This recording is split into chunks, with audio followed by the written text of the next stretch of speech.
অহংকার অত্যন্ত বলশালী হয়। এই অহংকার মানুষকে কখনো নত হতে দেয় না।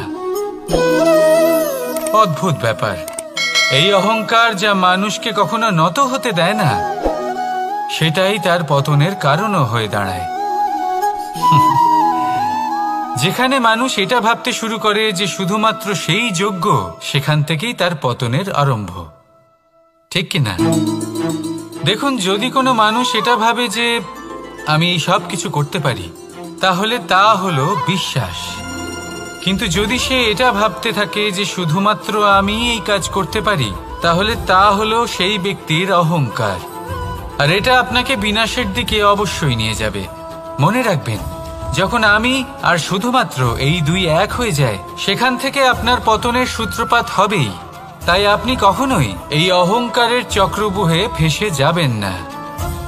বিশ্বাস রাখুন নিজের ওপর এবং অন্যের ওপরও। আর মনে রাখবেন, বিশ্বাসের মধ্যে বিশ্বের প্রত্যেকটা বস্তু বসবাস করে। তাই এই অহংকারকে ত্যাগ করে ফেলুন আর আত্মবিশ্বাসের ওপর মনোসংযোগ করুন। আর আমার সাথে ভালোবেসে বলুন, রাধা রাধা। মানুষ নিজের জীবনে ঈশ্বরকে খুব মান্য করে। ওনার জন্য কি না করে, ভিন্ন ভিন্ন নামে তাকে স্মরণ করে, তাকে পুজো করে, তার আরাধনা করে। সে জানে যে ঈশ্বর তাকে শক্তি অবশ্যই দেবেন, তাকে সাহায্য অবশ্যই করবেন।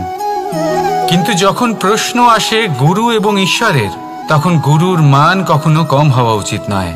কারণ সত্যি বলতে কি, গুরুই হলেন সেই সিঁড়ি যা বেয়ে আপনি ঈশ্বরের কাছে পৌঁছানোর পথ খুঁজে পাবেন।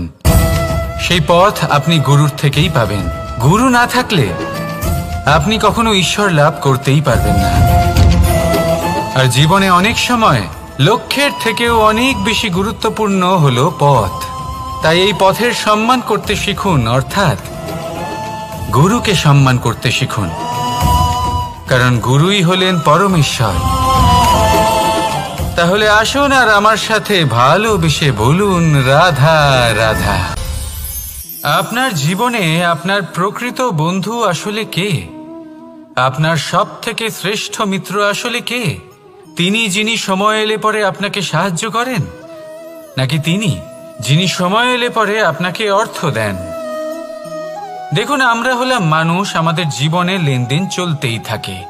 এটা আমাদের জীবনের অভিন্ন অংশ। কিন্তু অনেক সময় এমন হয় যে আমরা তাকেই নিজের প্রকৃত বন্ধু বলে মনে করি, যিনি আমাদের একটা বহুমূল্য উপহার দেন, ঠিক কিনা? এবার আপনার জীবনে সেই বহুমূল্য উপহার কোনটা, ওই অমূল্য মিত্র আসলে কে, সেই সিদ্ধান্ত হলো আপনার। কিন্তু যদি আপনি আমাকে জিজ্ঞেস করেন, তাহলে আমার মতে স্বর্ণ, হিরে, মুক্ত, ধন এগুলো বহুমূল্য নয়। বহুমূল্য হলো সঙ্গ, যখন আপনি একা হয়ে যাবেন; সময়, যখন আপনার তাকে প্রয়োজন হবে; সমর্পণ, যখন আপনার বিশ্বাসের প্রয়োজন পড়বে। যে মানুষ আপনার প্রতি এই 3 গুণ প্রদর্শন করেন, যিনি আপনার কঠিন সময়ে আপনাকে অবশ্যই সঙ্গ দেবেন, যখন আপনার প্রয়োজন পড়বে আপনাকে অবশ্যই সময় দেবেন, আপনার প্রতি সম্পূর্ণ সমর্পিত থাকবেন, সেই হলো আপনার আসল মিত্র, সেই হলো আপনার প্রকৃত বন্ধু। কারণ সত্যি বললে, বন্ধুত্বের অর্থই হলো নিজেকে সম্পূর্ণরূপে কারোর কাছে সমর্পণ করে দেওয়া। তাই আপনার সেই বন্ধুর জন্য নিজের প্রাণ উজাড় করে দিন আর ভালোবেসে বলুন, রাধা রাধা। মানুষ জীবনে 3টে কাজ অবশ্যই করে থাকে। কিছু দান করে, কিছু গ্রহণ করে, আর কিছু ত্যাগ করে দেয়। এটাও ভাবতে থাকে যে এটা করলে কিভাবে করবে।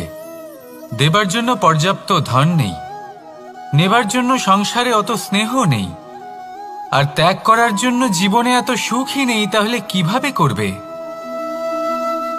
আসলে আমরা বস্তুগত চাহিদা অর্জনে এত ব্যস্ত হয়ে পড়ি যে আমরা বুঝতেই পারি না যে কি নেবার আছে, কি দেবার আছে, আর কি ত্যাগ করার আছে। তাহলে আজ আমি আপনাকে বলেই দিই, মনে রাখবেন এই তিনটে গুরুত্বপূর্ণ গুণ, তিনটে গুরুত্বপূর্ণ কথা। দেবার জন্য আছে দান, নেবার মতো আছে জ্ঞান, আর ত্যাগ করার মতো আছে অহংকার। যখন আপনি দান করতে শিখে যাবেন, জ্ঞান অর্জন করার শক্তি আপনা থেকেই আপনার মধ্যে চলে আসবে। আর যখন এই জ্ঞান আপনার মধ্যে প্রবেশ করবে, অহংকার আপনা থেকেই আপনার থেকে দূরে চলে যাবে। যে ব্যক্তি এই তিনের মধ্যে ভারসাম্য বজায় রাখতে পারে, তার বর্তমান, ভূত, ভবিষ্যৎ, লোক, পরলোক সবকিছু শুধরে যায়। যেই দিন আপনি দান করতে শিখে যাবেন, জ্ঞান আহরণ করতে শিখে যাবেন, অভিমান ত্যাগ করতে শিখে যাবেন, আপনার সর্বশক্তিশালী, সর্বশক্তিমান পরমেশ্বরেরও প্রয়োজন পড়বে না। কারণ তখন ঈশ্বর আপনার মধ্যেই বাস করবেন। তাহলে আসুন আর আমার সাথে ভালোবেসে বলুন, রাধা রাধা। জীবনে অনেক সময় সমস্যা আমাদের চারদিক থেকে ঘিরে ফেলে। এই সমস্যা নানান ধরনের হতে পারে। আর্থিক সমস্যা হতে পারে, পারিবারিক সমস্যা হতে পারে, কোনো সম্পর্ক নিয়ে সমস্যা হতে পারে, কখনো কোনো দৈনিক সমস্যা হতে পারে, কখনো কোনো দ্বন্দ্ব হতে পারে, অনেক সমস্যা হতে পারে। কিন্তু যখনই কোনো সমস্যা আসে, আমাদের মনে তার জন্য একটা উত্তর অবশ্যই থেকে থাকে, যা আমাদের অন্তরে রয়েছে। একে আমরা বলি আত্মা। আত্মা হলো পরমাত্মারই রূপ, আর পরমাত্মা তা কখনোই কিছু অনুচিত চাইবে না, তাই তো? এই আত্মা খুব ভালো করে জানে যে কোনটা উচিত আর কোনটা অনুচিত। যদি আসল বিষয়ের কথা বলি, তাহলে আপনাকে নিজের মনকে বুঝতে হবে। কারণ আত্মা তো পরমাত্মা থেকেই আসে, কিন্তু এই মন মানুষ জন্ম থেকেই প্রাপ্ত করে, যার বিকাশ হয় এই সংসারকে দেখে। যেদিন আপনার এই মন আর আপনার এই আত্মা, এই দুই এক হয়ে যাবে, আত্মসাৎ হয়ে যাবে, সেদিন আপনার জীবনে না কোনো সমস্যা থাকবে, না কোনো ঝঞ্ঝাট থাকবে, না কোনো সংকট থাকবে। কারণ আপনার কাছে সেই সমস্ত সমস্যার, সমস্ত বিপদের সমাধান থাকবে, আর তাও আপনারই অন্তরে। আর শক্তি, এই দুইয়ের মধ্যে সম্পর্ক অত্যন্ত সরল। মানুষ ভক্তি করেন যাতে তিনি শক্তি লাভ করতে পারেন, আর শক্তি লাভ করার পরে ভক্তিভাব ভুলে যান, আর শক্তির প্রতি আসক্তিতে মত্ত হয়ে যান, আর সেখান থেকেই তার বিনাশ শুরু হয়। কেন? কারণ ভক্তির দ্বারা প্রাপ্ত শক্তি অন্য কারোর হিতের জন্য ব্যবহার করতে হয়, অন্য কারোর মঙ্গল করার জন্য ব্যবহার করতে হয়, কারোর বিনাশের জন্য নয়। এবার যদি আমি আপনাদের একটা উদাহরণ দিয়ে বোঝাই, তাহলে কোদাল দিয়ে আমরা মাটি কোপাতে পারি, একটা গর্ত খুঁড়তে পারি, যাতে একটা নতুন বৃক্ষ জন্ম নিতে পারে, একটা বৃক্ষ যা অন্য জীবকে ফল প্রদান করবে, যাত্রীদের ছায়া প্রদান করবে। কিন্তু এই কোদালের ব্যবহার যদি আমরা অন্য কারোর ক্ষতি করার জন্য করি, তাহলে ক্ষতি শুধুমাত্র আমাদেরই হবে। তাই জীবনে যদি আপনি কোনো শক্তি লাভ করেন, হয়তো ভক্তির দ্বারা বা অন্য যেখান থেকেই হোক, তার সদ্ব্যবহার করতে শিখুন, নয়তো এই প্রাপ্ত শক্তি আপনার পতনের কারণ হয়ে দাঁড়াবে। তাহলে আসুন আমার সাথে ভালোবেসে বলুন, রাধা রাধা। বরদান অত্যন্ত বিচিত্র এক বিষয়, কিন্তু দেখতে গেলে এই বরদান কি না করতে পারে।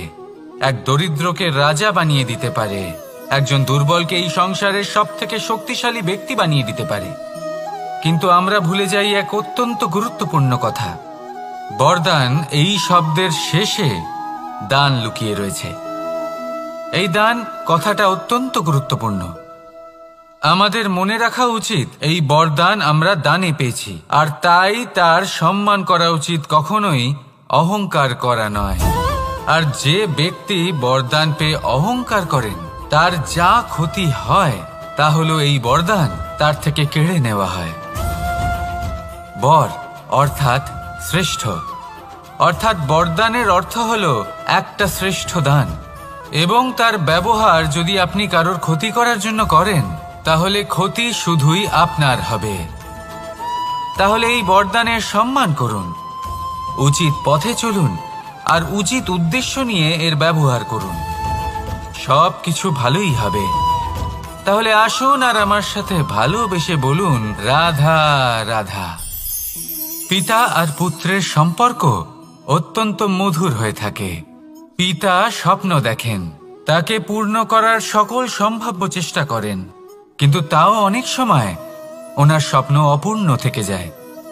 তখন পিতা ভাবেন যে স্বপ্ন উনি পূর্ণ করতে পারেননি, ওনার সন্তান তা অবশ্যই পূরণ করবে। যে স্থানে উনি কখনো পৌঁছতে পারেননি, সেই স্থানে ওনার পুত্র অবশ্যই পৌঁছবে।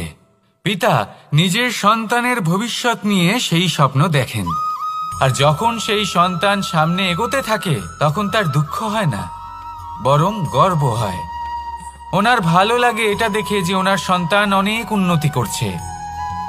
কিন্তু যখন সন্তান নিজের অভিভাবকের শক্তি দেখে, তার যশ দেখে হিংসা করতে থাকে, সমস্যা সেইখানেই শুরু হয়।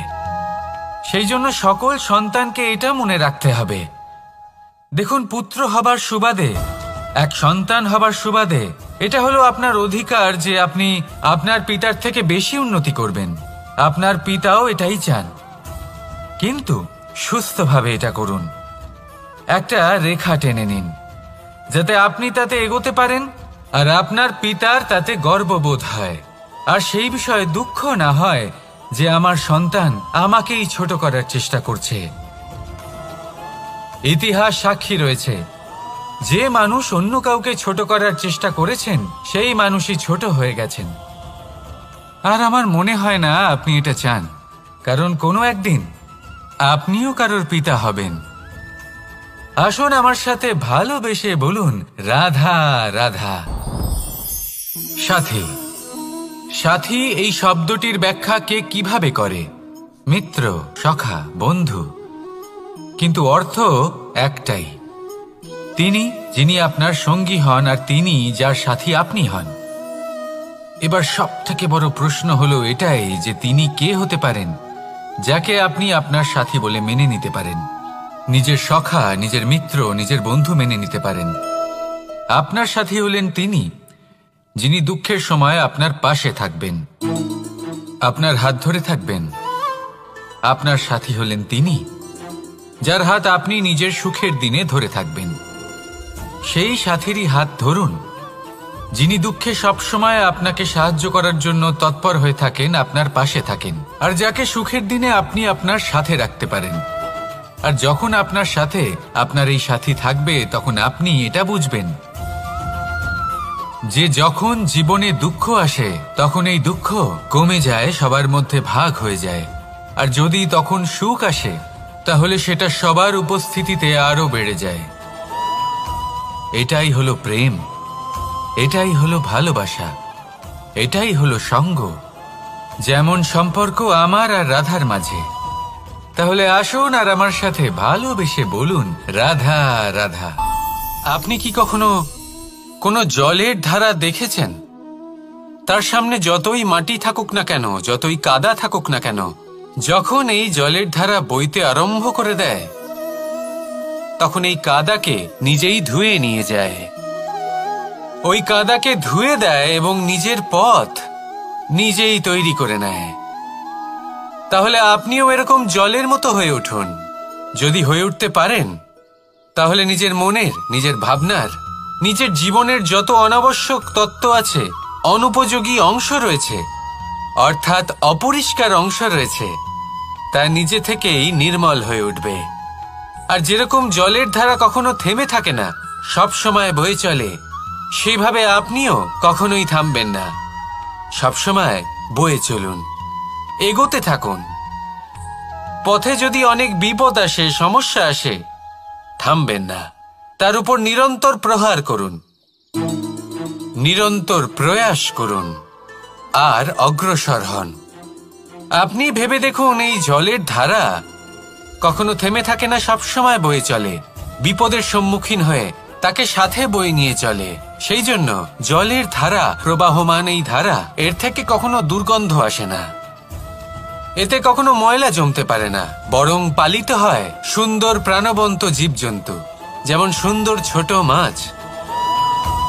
তাই আপনিও এটাই করুন, কখনো থামবেন না, শুধু চলতে থাকুন, জলের ধারার মতো বইতে থাকুন। আপনি আপনার লক্ষ্য অবশ্যই খুঁজে পাবেন, আর তার সাথে নিজের অন্তরের যে মালিন্য রয়েছে তা আপনি নিজেই নিজের থেকে দূরে করে দেবেন।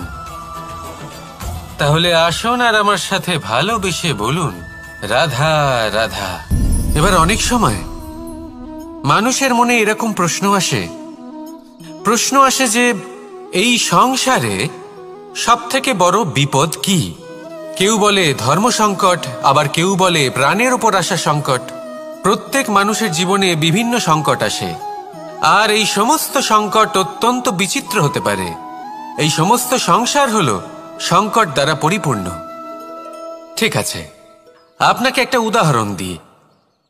একজন ধনী ব্যক্তি, এবার ওনার জীবনে সংকট কি হতে পারে? সংকট এটাই যে কেউ তার সম্পত্তি চুরি না করে নেয়, আমরা বুঝতে পারছি। এবার একজন চোর, তার জীবনে সংকট কি হতে পারে? যে চুরি করার সময় সে যদি তার একটা কাশি চাপতে না পারে, তাহলে সে ধরা পড়ে যেতে পারে, ঠিক কিনা? আবার